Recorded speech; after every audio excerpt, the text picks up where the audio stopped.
Në kuadër të promovimit të traditës rome për herë të parë në Roskovec, është zhvilluar festivali Roma Romale 2025. Aktiviteti ka bërë bashk artistë nga qytete të ndryshëm të vendit, përfshirë Tiranën, Durrësin, Lezhën, Matin, Lushnjën, Dëlvinën, Ersekën dhe Fierin. Qëllimi kryesor i këtij aktiviteti, por jo vetëm, është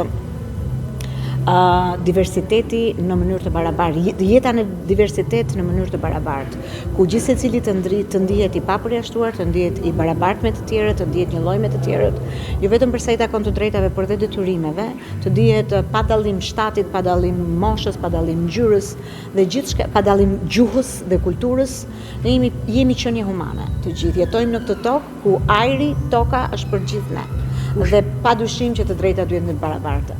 Pjesëmarrës në këtë festival ishte edhe një grup nga Maqedonia e Veriut në drejtimin artistik të Ermina Redjepovës, e cila e ka vlerësuar këtë festival të kërcimeve, muzikës dhe veshjeve tradicionale të këtij komuniteti, si një augur shpresdhënës për të kthyer në traditë dhe për të ndihmuar në integrimin e këtij komuniteti. Besmir Dalipi, një prej spektatorëve të ardhur nga Berati, mes emocionesh pohon se aktivitetet të tilla ndihmojnë për të ndier të barabartë, ndaj është shumë e rëndësishme që të kthehen në traditë.